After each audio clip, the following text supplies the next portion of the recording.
오늘 하나님이 우리에게 주시는 말씀입니다. 우리 사무엘상 13장 1절에서 15절까지 말씀입니다. 사무엘상 13장 1절에서 15절까지 말씀.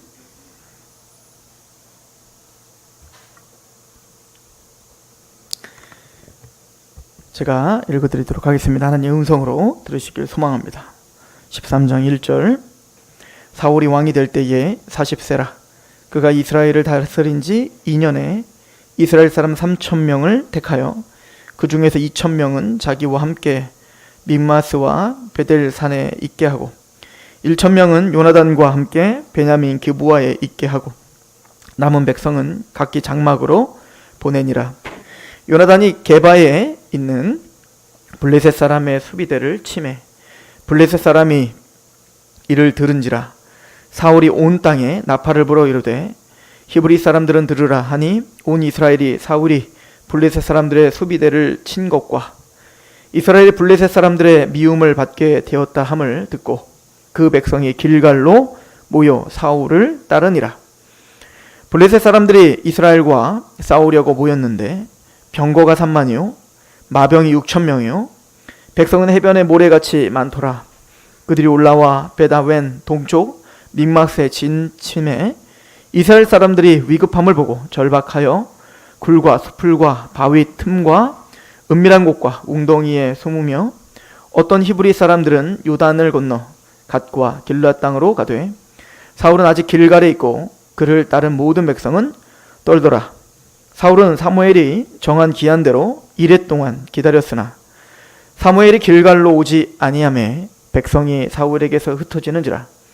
사울이 이르되 번제와 화목제물을 이리로 가져오라 하여 번제를 드렸더니 번제 드리기를 마치자 사무엘이 온지라. 사울이 나가 맞으며 무난하매 사무엘이 이르되 왕이 행하신 것이 무엇이냐 하니 사울이 이르되 백성은 내게서 흩어지고 당신은 정한 날 안에 오지 아니하고 블레셋 사람은 믹마스에 모였음을 내가 보았으므로 이에 내가 이르기를 블레셋 사람들이 나를 치러 길갈로 내려오겠거늘 내가 여호와께 은혜를 간구하지 못하였다 하고 부득이하여 번제를 드렸나이다 하니라. 사무엘이 사울에게 이르되 왕이 망령되이 행하였도다. 왕이 왕의 하나님 여호와께서 왕에게 내리신 명령을 지키지 아니하였도다. 그래야했더라면 여호와께서 이스라엘 위에 왕의 나라를 영원히 세우셨을 것이거늘 지금은 왕의 나라가 길지 못할 것이라.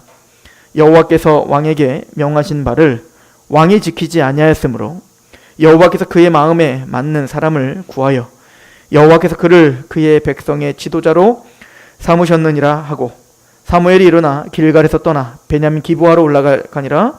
사울이 자기와 함께한 백성의 수를 세어보니 600명 가량이라. 아멘. 이제 오늘부터 사무엘은 이제 영적인 하강곡선을 그리기 시작합니다. 사실은 왕으로 이제 재임한 지 사실 얼마 안 될 때죠. 2년 동안에는 도대체 뭘 했는지는 우리가 확실치는 않습니다. 그런데 오늘 이 사건을 기점으로 해서 사울은 이제 계속 하강곡선을 그리게 되고 이제 마침내 하나님께 버림받는 신세가 돼버립니다. 도대체 이 사건 그리고 이제 그 아말렉과의 전투에서 이제는 하나님께 제사 드린다는 명목하에 하나님의 명령을 어겼던 그 사건들이 있죠.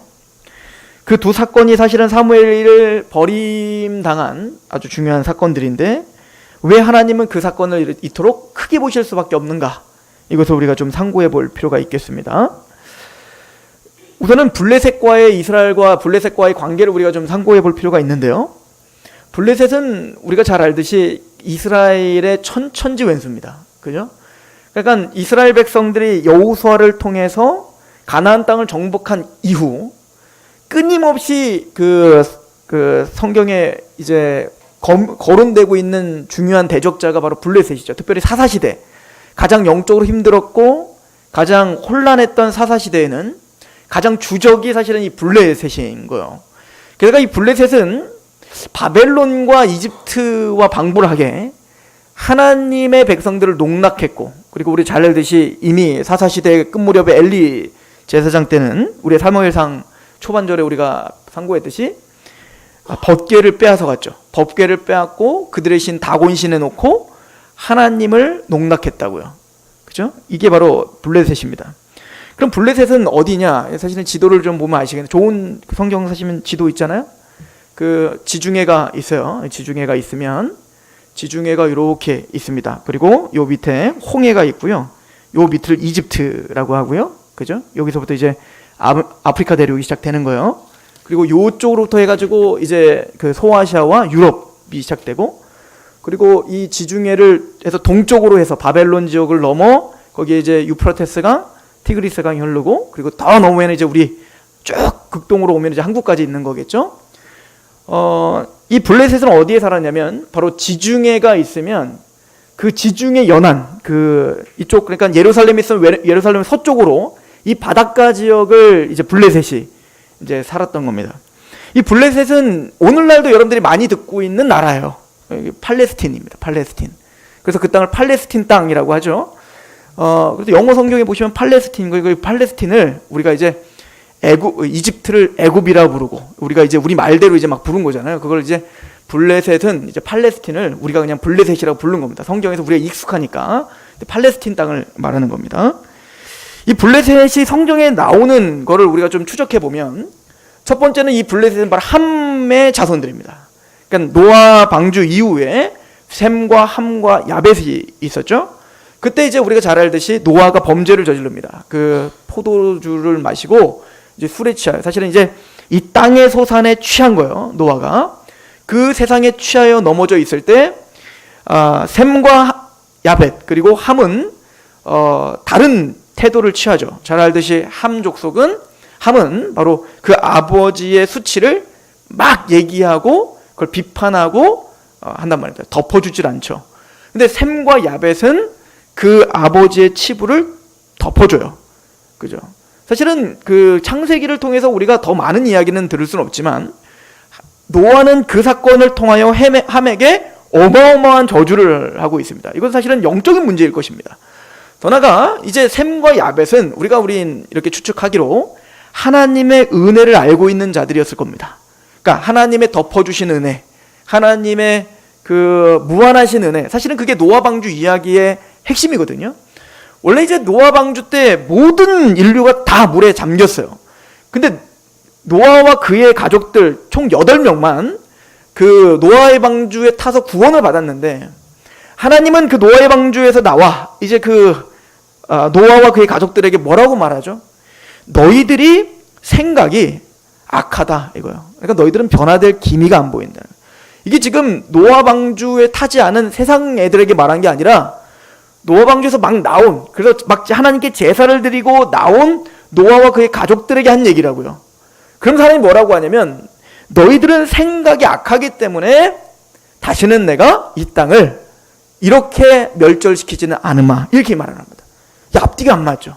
너희는 죽은 쟤네들보다 낫기 때문에 내가 다시는 이 땅을 멸절시키지 않을게라고 해야 되는데, 너희들도 쟤들과 똑같다는 겁니다. 사실은.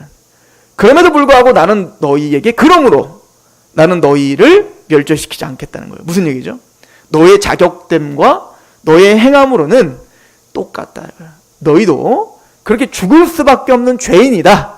이 얘기를 강조하는 겁니다. 그리고 제사, 그 대속제물을 드리는 이 정결한 짐승도 사실은 누가 준비한 것이냐면 하나님이 준비해 놓은 거거든요.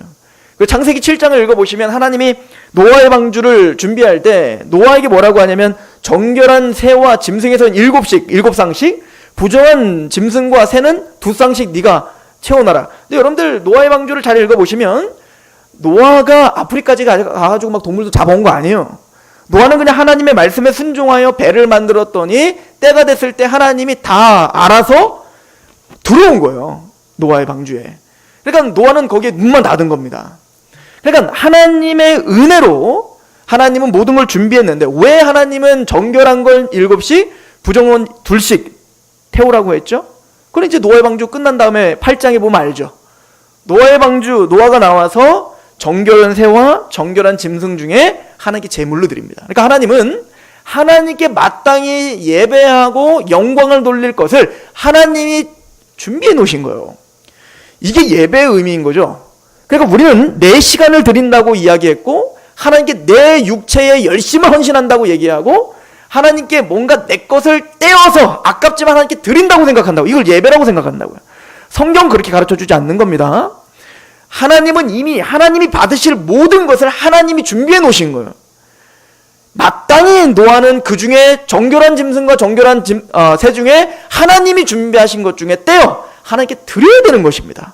그죠? 그러므로 우리는 하나님 걸로 다시 돌려드리는 겁니다.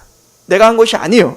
내가 예배를 드리기 위해서 내가 고안하고 내가 뭔가 열심을 내어 그 열심을 하나님 받으시는 게 아니라 하나님이 주신 은혜를 은혜답게 알아. 그 은혜를 하나님께 다시 돌려드림으로, 그 중에 사실은 11조 개념이 그런 거 아니겠어요?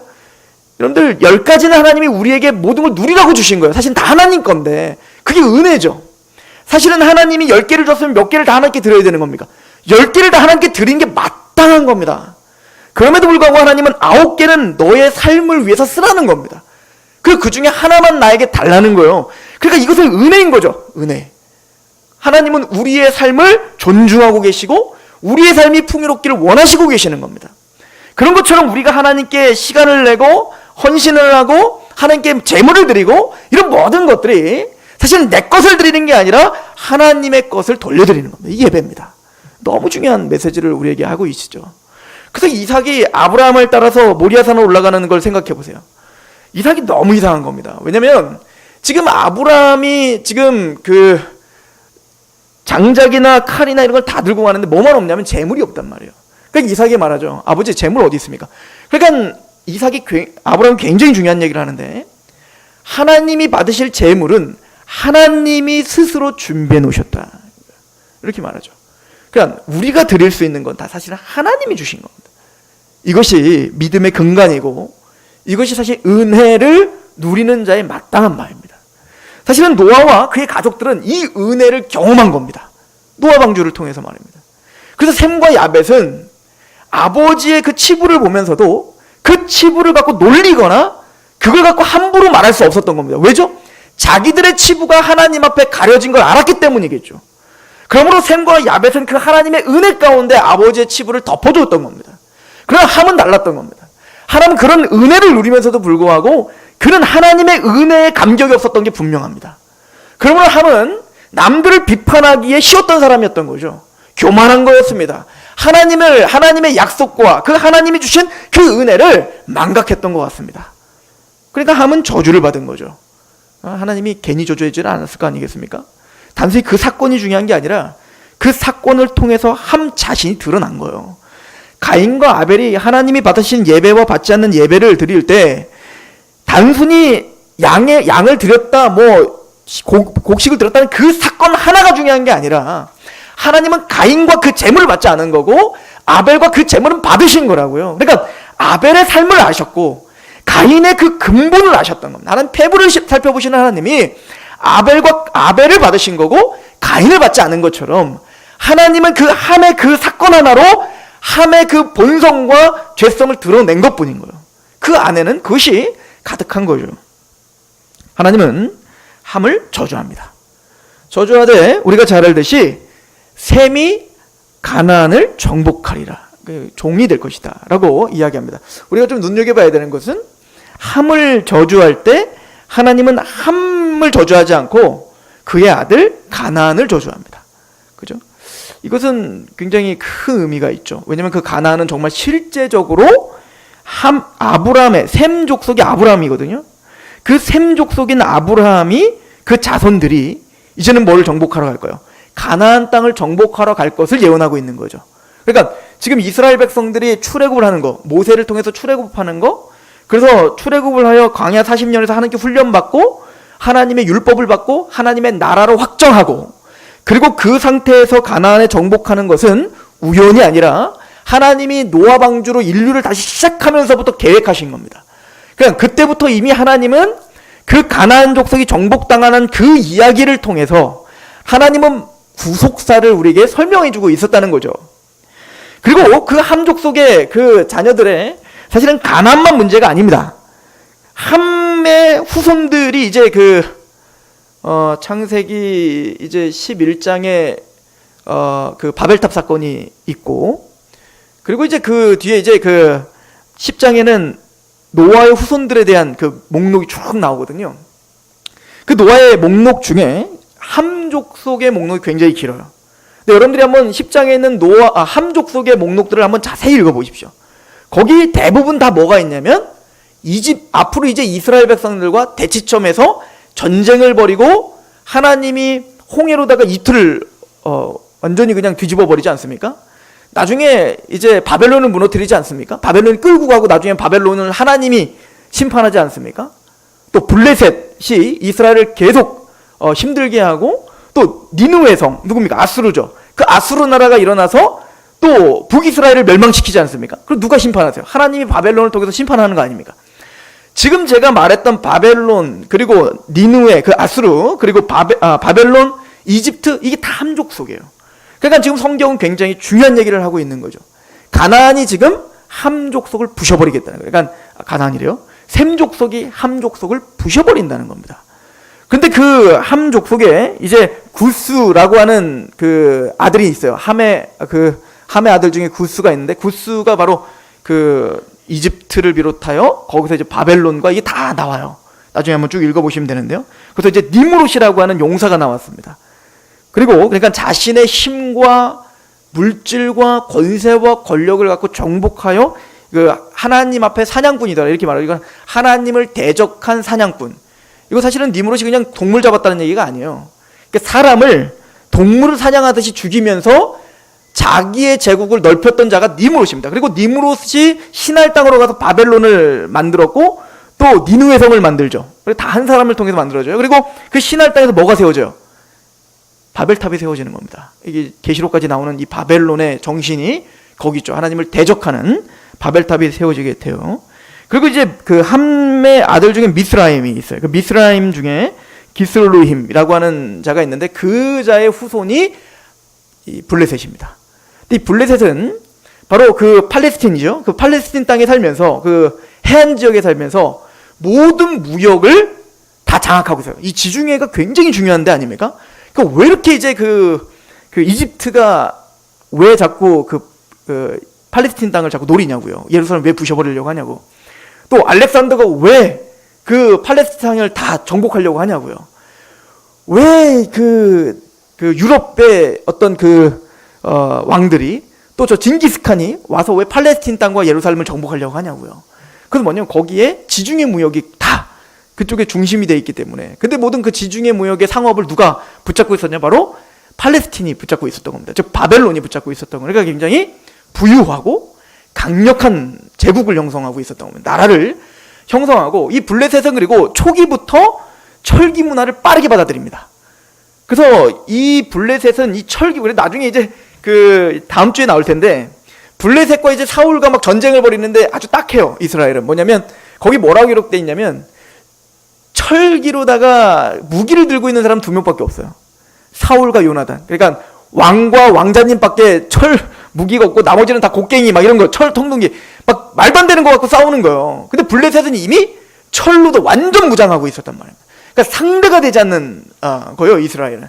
그러니까 이 블레셋이 얼마나 강력했냐면, 또 언제 나오냐면 출애굽을 할 때 모세가 이제 하나님의 은혜로 이제는 가나안 땅을 정복하러 가시며 이제는 출애굽을 하지 않습니까? 출애굽을 할 때 원래는 그 팔레스틴 땅을, 그러니까 그 블레셋 지역을 홍해를 건너서, 원래 이제 여러분들 나중에 지도를 보시면서 보시면 되겠는데, 그 이집트에 있다가 이제는 원래는 그 위쪽으로 가가지고 팔레스틴 땅을 쭉 거쳐고 가면 돼요.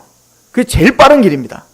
그런데 하나님께서 그쪽으로 보내지 않죠. 이게 출애굽기 13장에 나와요. 13장 17절에 보면 아직 이스라엘은 하나님을 믿음과 하나님을 향한 그 신뢰가 아직 잘 없죠.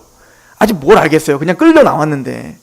그런데 지금 출애굽 초기부터 만약에 전쟁을 벌이면 분명히 이스라엘은 믿음이 약해져서 완전히 그냥 다 도망갈 것 같아서 하나님이 그들의 믿음을 아시고 블레셋으로 보내지 않았다라고 표현하고 있습니다. 그 정도로. 나중에 아말렉은 가잖아요. 아말렉은 가서 모세를 통해서 부셔버리지 않습니까? 그러니까 그 당시에 굉장히 큰 화력을 갖고 있었던 나라가 블레셋인 겁니다.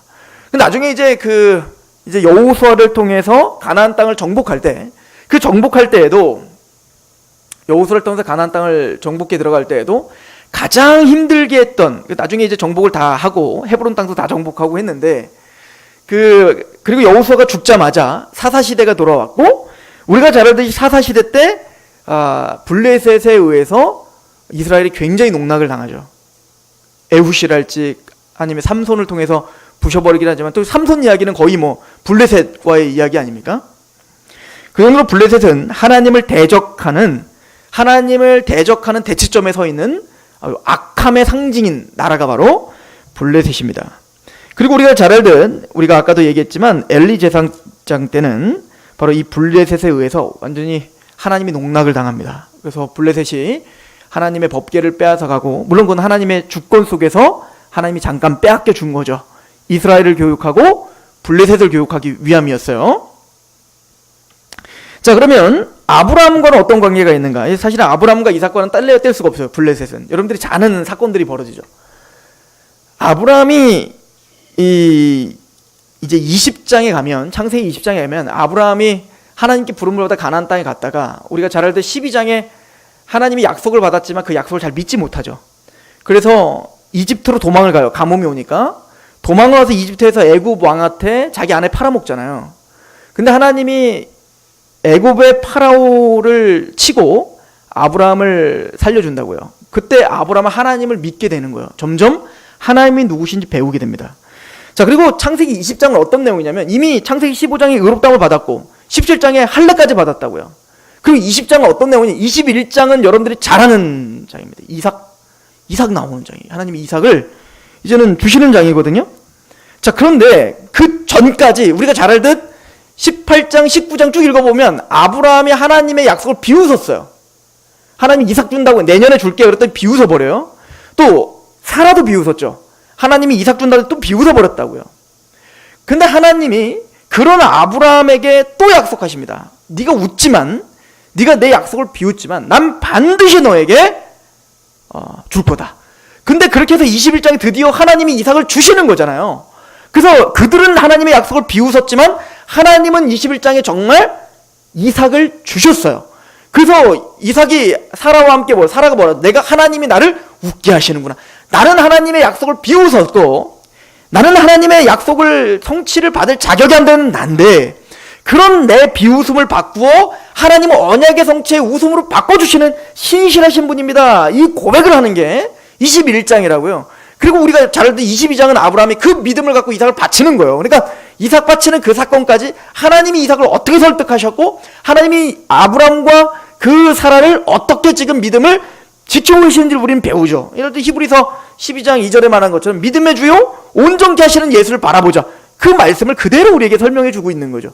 우리의 믿음의 주, 우리의 믿음의 근원, 우리의 믿음의 시작, 예수라는 거죠. 그리고 우리의 믿음을 온전케 하는 것도 예수라는 거죠. 이거를 알게 해주는 사건이 바로 이삭을 바치는 사건으로 정점을 찍는 거예요. 그런데 제가 하고 싶은 얘기는, 하나님의 약속을 아브라함이 비웃고 사라가 비웃고 하나님은 21장에 이삭을 주는 그 중간에 어떤 일이 벌어지냐면, 20장에 이 아비멜렉이 사라를 팔아버립니다. 아브라함이 이 그랄 왕에게, 이 바벨론 왕이에요. 바벨론 왕에게 사라를 또 팔아버립니다. 이게 굉장히 심각한 죄죠. 생각해보세요.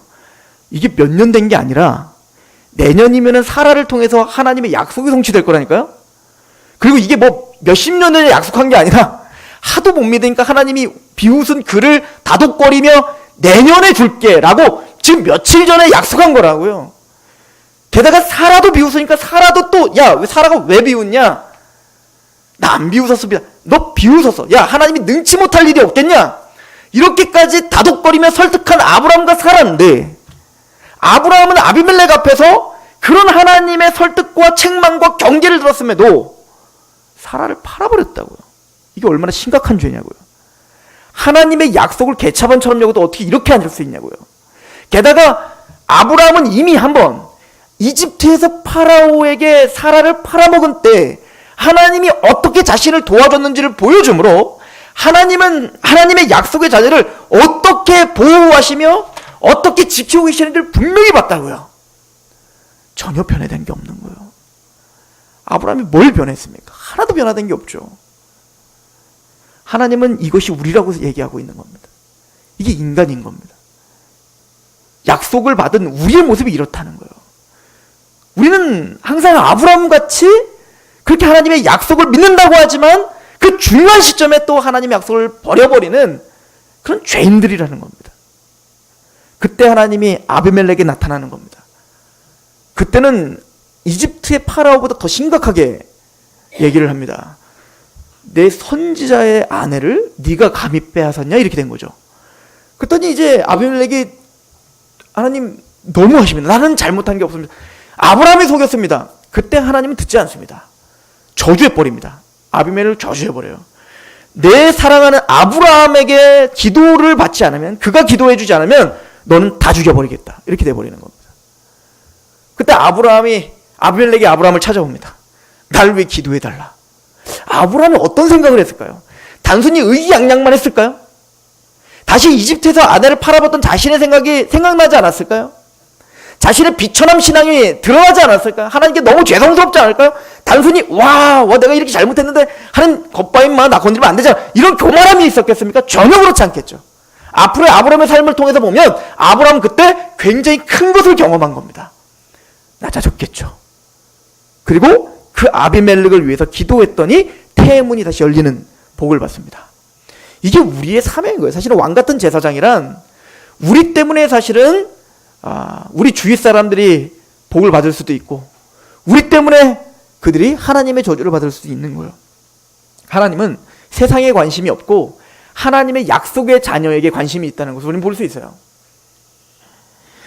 저는 이제부터 뭔 얘기를 하려고 하냐면, 근데 너무 재밌는 건 이 사건이 한 번 또 그대로 반복됩니다. 블레셋에게 26장이에요. 그건 창세기 26장. 그때는 이삭이 파릅니다. 자기 아내 리브가를. 40세가 되어 간신히 얻은 리브가요, 약속의 자녀입니다. 약속의 아내입니다. 게다가 20년 동안 자녀를 못 낳다가 드디어 하나님의 은혜로 낳을 자녀를, 약속의 통로가 바로 리브가예요. 그러니까 아브라함 아버지를 그대로 배운 거죠. 그리고 이 26장에 이 이삭은 리브가를 팔아버립니다. 블레셋에게. 왜냐면 이제 위협이 됐겠죠. 그래서 이 블레셋 아비멜렉이 빼앗아 가니까 또 하나님이 또 나타나. 똑같은 이제 재현되는 거예요. 그래서 아비멜렉 왜 우리 죽을 뻔했지 않냐 그랬더니 이삭이 돌려주고 뭐 또 갖고 와요. 그리고 이제 아비멜렉이 그러죠. 야, 너는 하나님과 함께 있는 자다.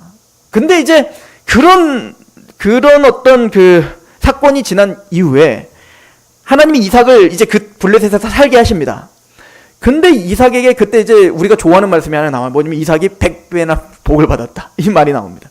이 고구마 떼가지고 이제 우리 막 100배 복 주세요 막 이렇게 기도하지 않았어요? 우리는 안 하죠. 자, 아무튼 100배나 복을 얻어서 이삭이 그 블레셋에 굉장히 잘 살게 됩니다. 그랬더니 블레셋 사람들이 이삭을 시기하게 되죠. 그래서 이 블레셋 왕 아비멜렉이 누굴 쫓아버리냐면 이삭을 쫓아버려요. 제가 이제 여러분들 이제 블레셋에 좀 집중하셔야 되는데, 쫓아버린 다음에 이 블레셋 이 나쁜 놈들이 사실은 아브라함을 통해서 판 우물입니다. 그러니까 어떤 일이 있었어요? 아브라함 때문에 블레셋이 죽을 뻔했잖아요. 다 죽을 뻔했어요. 사실 블레셋 그때 아비멜렉 죽이려는 게 아니라 그 족속 다 죽이려고 했습니다, 하나님이. 그런데 아브라함을 통해서 살아난 거잖아. 그래서 너무 고마워서 우물을 내버려 둔 거였고 거기서 살게 해줬던 거거든요. 맹세세, 부엘세바, 이게 뭐냐, 맹세 우물 이런 뜻이에요. 부엘세바란 말이 두 번 나와요. 아브라함 때 부엘세바, 그리고 또 이때 이제 부엘세바. 근데 그것이 블레셋의 경험이었다면 이삭에게 어떻게 해야 될까요? 당연히 이삭이 좋아서가 아니라 하나님을 두려워하고 그 약속을 받기 때문에 그 약속과 맹세를 그들은 지켰어야 됩니다. 그런데 아비멜렉은 또 이삭의 아내를 뺏었다는 건 뭐냐? 물론 이제 이삭이 준 거죠. 그러나 지금 아비멜렉은 뭔가 아브람 때도 그렇고 이삭 때도 그렇고 뭔가 위협을 가한 거겠죠. 괜히 준 건 아닐 거 아니에요. 무슨 더 잘 보려고 준 건 아니라 죽을 것 같아서 준 거란 말이에요.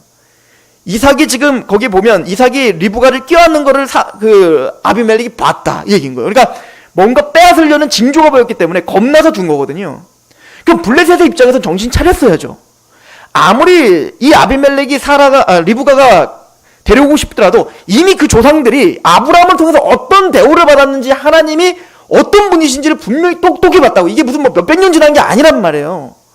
근데 블레셋은 또 이삭에게 똑같은 짓을 한 거고, 하나님은 이삭을 통하여 또 그에게 저주를 내리고 또 블레셋이 저주를 받게 됩니다. 그때 블레셋은 꺾여서 나와 맹세하자 이런 이야기 나오죠. 근데 뭐예요? 또 이삭이 잘 사니까 이스라엘을 시기함으로 또 돌아와요.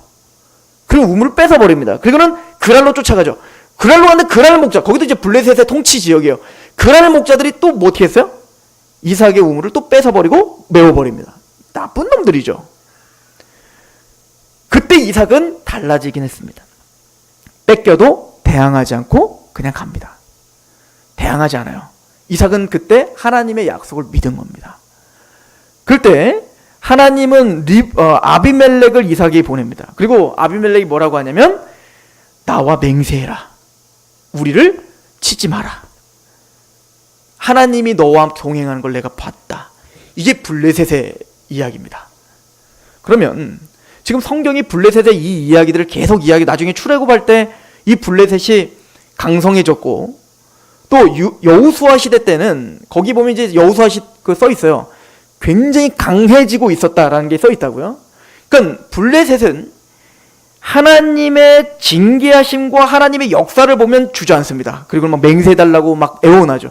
그런데 조금이라도 자신이 좀 잘 먹고 잘 살고 힘이 강해지면 하나님을 또 잊어버리죠. 이게 세상인 거예요. 이게 누구 패턴이에요? 이집트의 파라오 패턴인 거예요. 그러니까 10가지 재앙이 딱 이 패턴이죠. 그러니까 블레셋은 세상은 바로 이런 거예요. 하나님의 징계를 받고 심판을 받아도 두려워하지 않는 겁니다. 그리고 또 괜찮아지면 하나님을 대항하는 겁니다. 이게 이집트의 파라오였고 이게 블레셋이었습니다. 그런데 이 패턴을 누가 살은 거예요? 사사시대 때. 하나님의 약속의 자녀인 이스라엘이 그 패턴을 살았다고요. 하나님이 저주하면 납작 엎드려서 하나님 죄송하다고 회개하고, 하나님이 그래서 사사를 들어서 하나님이 블레셋이든 뭐 아말렉이든 쳐부숴버리면 그때서는 또 기고만장해서 하나님의 말씀을 어겨버리고, 그리고 또 하나님이 이제는 이방 민족을 통해서 또 치면 거기 깜짝 놀라서 또 하나님 앞에 또 죄송합니다 하고 주저앉고, 이 패턴을 사사시대에 살고 있었던 거죠.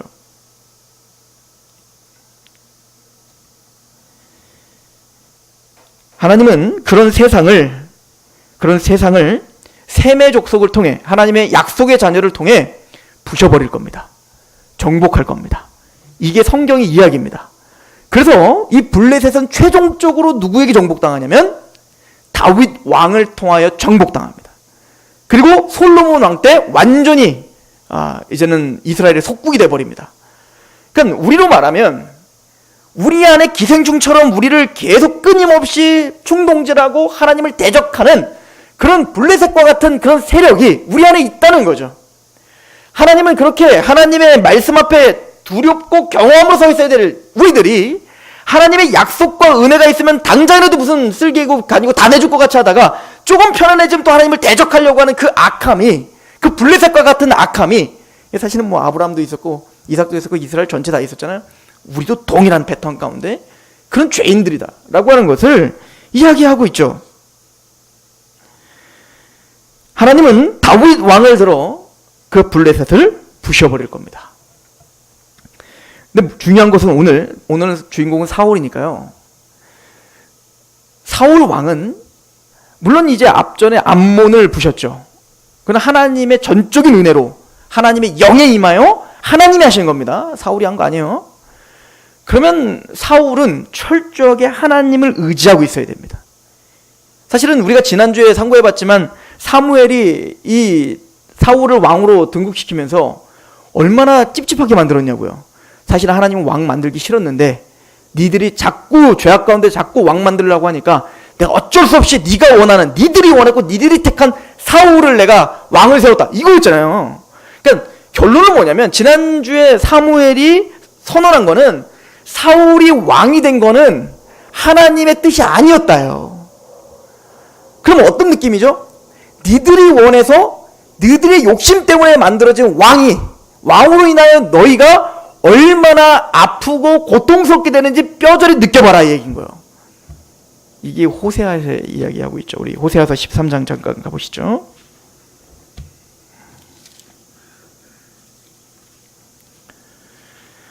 호세아서 13장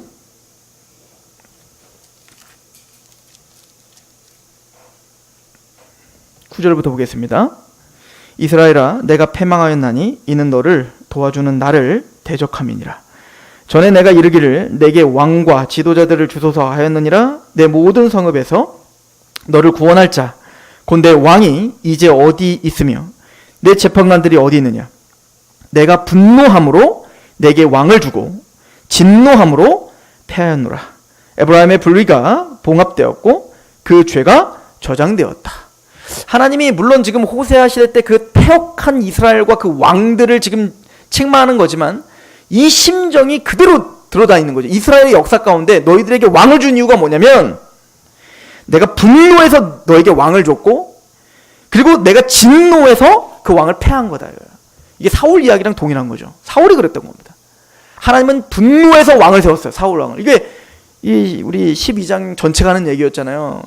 너희들이 죄를 범했으므로 그죠? 왕을 달라고 죄를 범했다. 그래서 이스라엘이 막 회개하는 장면이 지난주에 있었던 거 아닙니까? 하나님을 의지하지 못하고 하나님의 약속을 의지하지 못하는 왕이 다스릴 때 이스라엘이 얼마나 힘이 들고 얼마나 고통스러운지를 사울을 통해서 똑똑히 배워야 되는 겁니다. 이스라엘은. 그래서 이스라엘 백성들이 하나님을 의지하지 못하고 자신들의 판단과 자신의 아집으로 세상 나라처럼 블레셋처럼 또는 바벨론처럼 이집트 파라오처럼 그런 강력한 왕만 있으면 그 정치가 우리를 번영하게 하고 그 정치가 우리를 살게 할 거라는 착각으로 왕을 달 거긴 신앙적인 의미가 전혀 없었다고요. 이스라엘은. 하나님은 그 높아지고 죄악된 마음을 지금 갈갈이 찢어버리시고 계시는 겁니다. 그래서 분명히 사무엘은 뭐라고 약속을 했죠? 야, 그러나 이왕 이렇게 된 거 하나님의 백성들아, 이스라엘아, 너희 왕은 하나님의 말씀을 붙들으라는 거예요. 하나님만을 의지하라. 헛된 것을 의지하면 너희들은 다 멸망한다. 이게 이 사무엘상 12장이 결론을 내린 거지 않습니까? 그런데 지금 패턴을 보십시오. 이스라엘도 그렇고 지금 사울도 그렇고 하나님을 의지하는 모습이 전혀 없습니다. 블레셋이 지금 뭔가를 힘들게 한 건 사실인 것 같아요. 그럼 누구에게 먼저 갔어야 되죠? 이 사울은 사무엘을 찾았어야 됩니다. 어찌해야 되냐고. 암몬을 쳐부셨을 때 사울이, 여러분들 패턴을 잘 아셔야 되는데, 암몬을 쳐부셨을 때 어떻게 했죠? 하나님의 영이 사울에게 임했습니다. 그리고 그 영이 임하여 하나님이 역사하셔서 그 불덩이 같은 말을 하니 그 모든 백성들이 어떻게 했어요? 하나가 되어 암몬을 향해 쳐부서가 하나님이 승리하겠다고요. 근데 지금은 그 패턴 전혀 없죠. 2년밖에 안 지났어요. 그런데 사울은 어떻게 했습니까? 그냥 자기의 생각대로 군사를 모집했습니다. 그리고 섣부르게 블레셋을 쳐버린 거예요.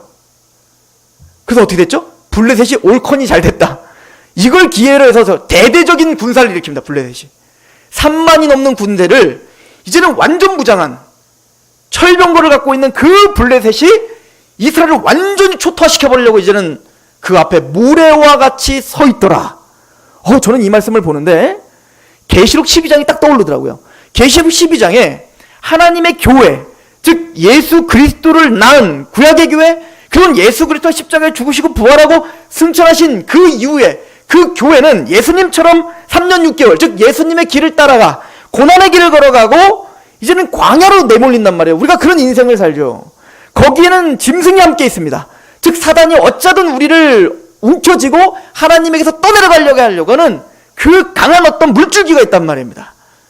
그런데 하나님은 어떻게 합니까? 땅을 열어 그 물줄기를 다 어떻게 해요? 싹 다 마셔버립니다. 그럼 뭐죠? 하나님이 그런 치열한 세상의 전투 속에서 우리는 꼭 질 것 같고 그 유혹과 핍박에 넘어갈 것 같지만 하나님은 마침내 이기게 하시는 은혜가 있더라는 거예요. 그런데 그 전쟁은 끝나지 않았다는 거죠. 하나님의 남은 자, 그의 증거를 들고 있고 그의 말씀에 복종하고 있는 하나님의 백성들에게 모래 위에 그 용이 대적하여 서 있어요. 꼭 그 모습과 같아요. 이스라엘은 이제 죽은 겁니다. 대적할 힘이 없습니다. 그 철병거와 그 모든 완전무장한 그 블레셋이 모래처럼 서 있는 겁니다. 그때서야 사울이 두려워요. 하여튼 치지를 말든가, 블레셋을 치지를 말든가. 왜 섣불리 움직였다가 사무엘이 분명히 사울에게 명령합니다. 7일을 기다려라. 여러분들 여기 가만히 읽어보시면 7일이 지나서 지금 제사 드린 거 아닙니다. 7일째 때 제사 드린 거. 그러니까 제사를 드리자마자 누가 왔어요? 사무엘이었잖아.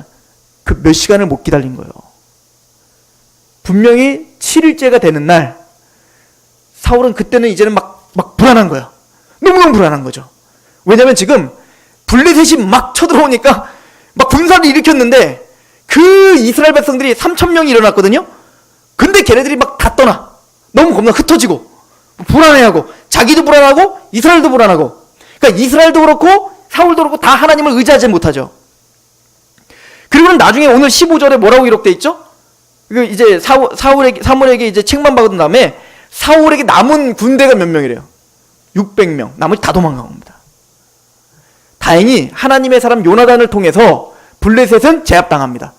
완전히 제압은 못하죠. 그럼 하나님이 하신 거예요. 불쌍해서. 하나님의 사람 요나단을 통해서. 그러나 지금 이걸 통해서 우리가 보여주는 건 뭐냐면요, 사울이 하나님의 영에 감동하여 하나님의 발맞추어 걸어갈 때 사울은 두려움이 없었습니다. 또 그런 지도자의 그 한마디에 모든 자는 이제는 다 들고 일어나라 라고 말할 때 막 그 사울이 그 짐승을 12갈래로 딱 찢어버린 다음에 그걸 12지파에게 확 보낸 다음에 뭐라고 합니까? 군대로 나오지 않는 자들은 이 너희들의 집의 짐승을 이렇게 찢어버리겠다. 담대했습니다. 확신했습니다. 하나님이 우리와 함께 한다는 걸 믿었습니다. 왜? 하나님의 약속이 있었습니다. 그리고 성령님이 그 약속을 믿게 했고, 그런 믿음의 선포는 그 백성들을 하나로 만들었고 단일하게 만들었고 세상을 이기게 했습니다. 근데 2년이 지나 하나님의 영을 의지하지 않고 하나님의 말씀을 의지하지 않는 그 사울은 두려웠습니다. 또 그런 지도자의 성도들은 그 백성들은 두려웠습니다. 흩어졌습니다. 두려운 거예요. 그리고 자기의 생각과 자기의 마음대로 진행하는 거예요. 그런데 제사만 드리면 이길 것 같은, 이게 법궤 뺏긴 때와 뭐가 다릅니까? 법궤만 있으면 승리할 것 같은, 지금 뭐야? 하나님을 지금 부족처럼 여기고 있는 거죠. 우상으로 만들어버린 거예요. 사울이 딱 그 짝인 겁니다. 사울이 지금 제사 드리는 게 뭐가 중요합니까? 다윗이 밧세바와 간음을 저지르고 우리아를 쳐 죽인 다음에 하나님께 심각한 징계를 받습니다. 나중에 징계받죠. 아들 죽고. 그때 다윗이 자신의 죄성을 깨닫고 고백한 게 뭡니까? 하나님은 제사를 즐겨하지 않는다. 하나님은 제물을 원하지 않는다. 하나님이 원하시는 제사는 상한 심령이다. 하나님 앞에 있었어야 되는 겁니다. 그러나 사울은 사무엘을 기다리지 못했어요. 얘기 뭐죠? 하나님을 의지하지 못했던 겁니다. 그리고 오늘 이것을 사무엘은 사울에게 말합니다. 당신이 여호와께 망령되이 행했습니다 라고 말을 하죠. 그리고 오늘 이렇게 사울은 얘기합니다.